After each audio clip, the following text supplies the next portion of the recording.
Hey, I'm reading from the book Why the Church of the Nazarene Should Be Fully LGBTQ Plus Affirming. I'm reading chapter by chapter all the way through. I am a contributor of this book, and we are reading from the Scholar section. There's 3 sections. The title of this chapter is My Interpretive History of Romans 1 by Robert Grider. Or is it?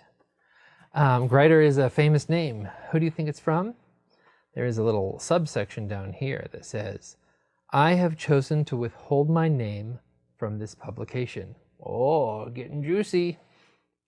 Not because I am ashamed of my convictions, but because of my concern for colleagues.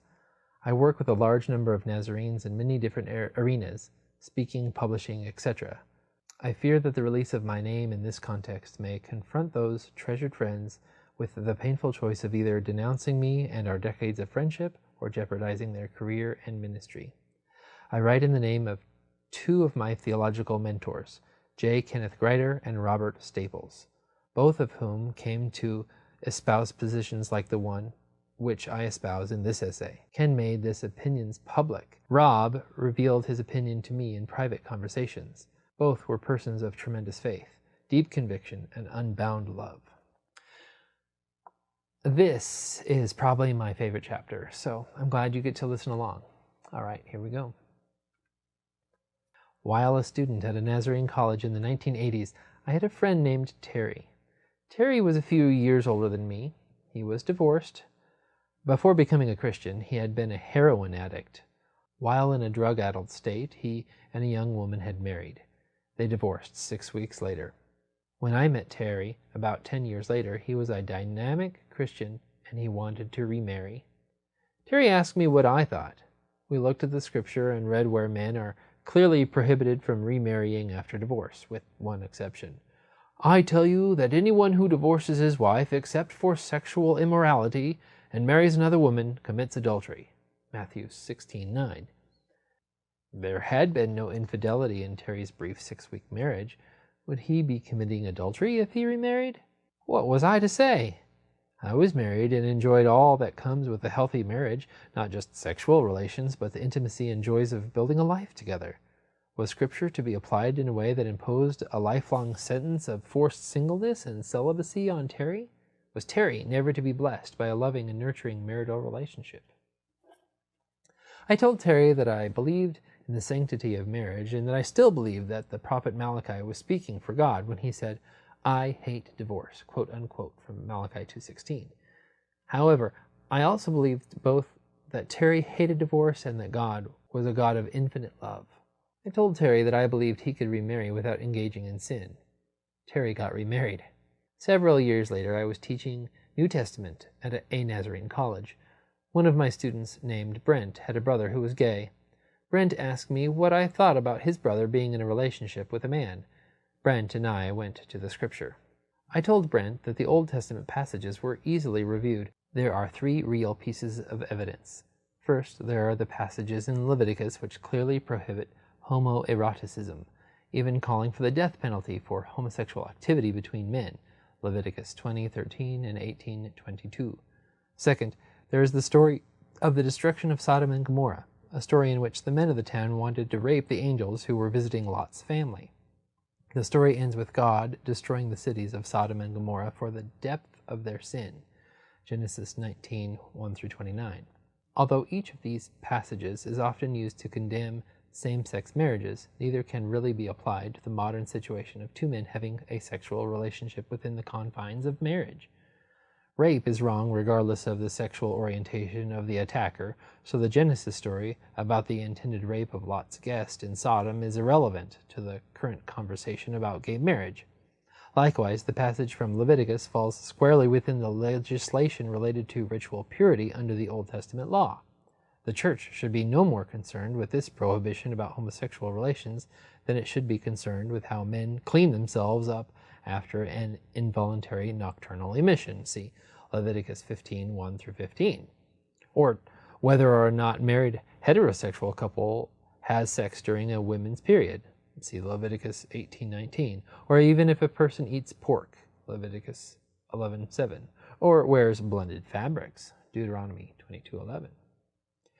The third passage is set later in Israel's history than the prohibitions in Leviticus, but it was actually written significantly earlier than the prohibitions in Leviticus. In 2 Samuel, David offered a eulogy for his best friend Jonathan and described Jonathan as a, quote, gazelle, 2 Samuel 1:19, a term often used with sexual undertones in the Song of Solomon. There's several passages here. 2:7, 2:9-17, chapter 3, verse 5, 4, verse 5, 7, verse 3, and 8, verse 14. Then David spoke to the recently deceased Jonathan and lamented, "Your love for me was wonderful, more wonderful than that of a woman." 2 Samuel 1:26. I explained to Brent that the Davidic allusion to a sexual relationship with Jonathan probably indicates that the ancient Israelites had a rather permissive attitude towards same-sexual relationships in the 6th century BC, when David's eulogy was added to Israel's scriptures, than it did 100 years later in the 5th century BC, when the Levitical prohibitions were added to Israel's scripture. Moving to the New Testament, there are again 3 relevant passages. The first 2 passages, 1 Timothy 1:10 and 1 Corinthians 6:9-10, includes words that are sometimes translated as homosexuality or homosexuals. However, such translations are clearly incorrect. The ancient Greek and Jewish words had no conception of sexual orientation, gay, straight, or otherwise. The cultures from which the New Testament arose did not think people as heterosexual or homosexual. No such categories existed. Instead, they thought of people being sexual and of people engaging in sexual activity with various appropriate and inappropriate partners. Ancient writers were clearly aware of people who had sex with partners of the same sex, but they never thought of such people as homosexual. In fact, there was no word for homosexuality or homosexuals. Even though there was no Greek or Hebrew word for homosexuality, there were a lot of words for homosexual behaviors.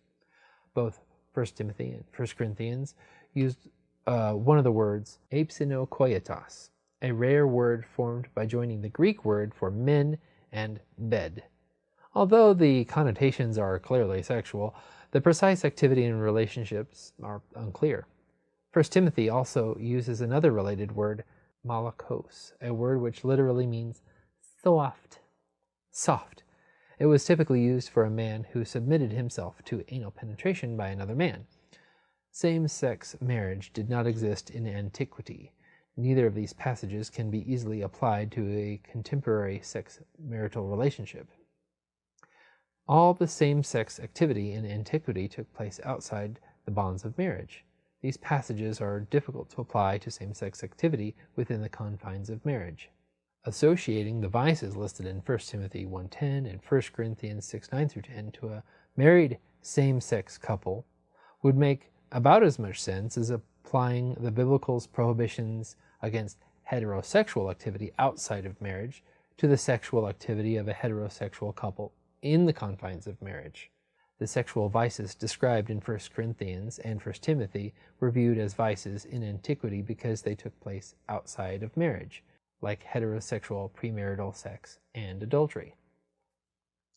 This brings us to the most important passage for understanding and applying biblical teachings about same-sex unions to the contemporary world, Romans 1.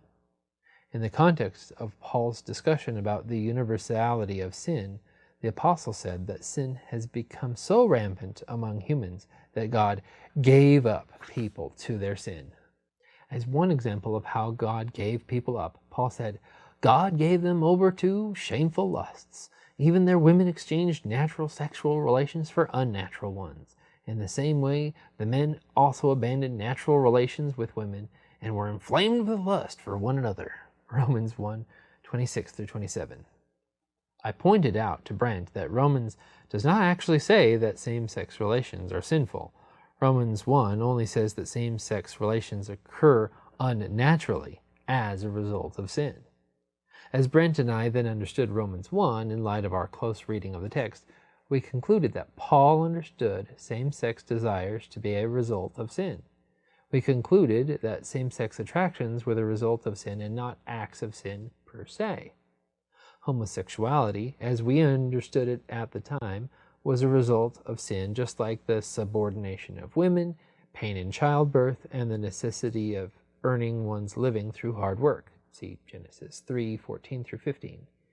It was not sinful in itself, but it would not exist in a perfect world. We wondered if Brent's brother was in some sense a victim of a sinful world. I told Brent he should probably see his brother's homosexuality as a result of living in a fallen, sinful world, and that Brent should probably encourage his brother to do two things. First, find a monogamous partner to share his life with, and second, find a church. Not the Church of the Nazarene. That would bless his same-sex union. This advice was given long before the legalization of same-sex marriages. About 15 years later, Todd approached me in tears. He had just broken off his engagement to a beautiful young lady. He had told her that he could not marry her because he was gay. I commended him for his compassion and courage, his compassion for not subjugating his fiancée to a marriage that would not be healthy for either of them, and his courage for telling her the truth about why he was breaking the engagement. Then Todd and I turned to Scripture. My understanding of the Old Testament passages and the words in the New Testament's vice list had not changed. Those biblical texts had no legitimate application to the contemporary issue of a homosexual couple living in a marriage relationship. Same-sex marriage had been legalized in the intervening years. However, my understanding of Romans 1 had changed. I asked Todd, "Would it be natural for you to have sex with a woman?" He laughed and said, "No." Then I asked, "Would it be natural for you to have sex with a man?" He smiled and said yes. I no longer understood homosexual love to be a result of sin. In the intervening years, I had studied the ancient meanings of the Greek words which are normally translated as natural and unnatural in Romans, physikos and aphysikos. The terms are not primarily biological, they are sociological. They convey a sense like, based on the way the fallen world works. Paul was essentially saying, don't the generally accepted structures of society teach you, ... Indeed, in Paul's world, and in most social constructions until very recently, the nature of things did teach that men marry women and women marry men. However, the world is fallen and sinful. Just because a social structure like male dominance, the enslavement of one's fellow humans, or the opposition of healthy same-sex love exists does not mean that it should continue to exist. This, by the by, is why the Church of the Nazarene has wisely ordained women throughout its entire history in spite of clear scriptural teaching condemning the practice. 1 Timothy 2:12. Some of presumed social structures of antiquity, like the subordination of women, the enslavement of human beings, and the suppression of homosexual love, were oppressive and should be cast aside. In the time between my conversation with Brent and Todd, my mind had changed. By the time I had talked to Todd, I had come to understand the suppression of healthy homosexual love, and not the homosexual love itself, to be a result of sin. Just as male dominance and slavery became naturalized by those in power in a sinful world, heterosexuals, by far the dominant cultural group, had naturalized heterosexual normativity. I told Todd that I was okay with him, and that I would happily bless his eventual gay marriage. Todd did not need to be fixed. He was not broken. The world needed fixed. The world was broken. Robert Greider, or whoever he is, holds a BA in Biblical Literature, MA in Religion, an MDiv, an honors degree in the history of Christianity from Nazarene institutions. Rob also has a PhD in New Testament. He is the only New Testament professor who was elected into membership of the Studiorum Novi Testamenti Societas, the most selective scholarly society for scholars of the New Testament, while teaching at a Nazarene institution. Rob is now a Nazbean, a former Nazarene. Rob left the Church of the Nazarene because, as he tells it, he felt like he was participating in the institutionalized victimization of gays and lesbians by remaining within the Church of the Nazarene. Wow.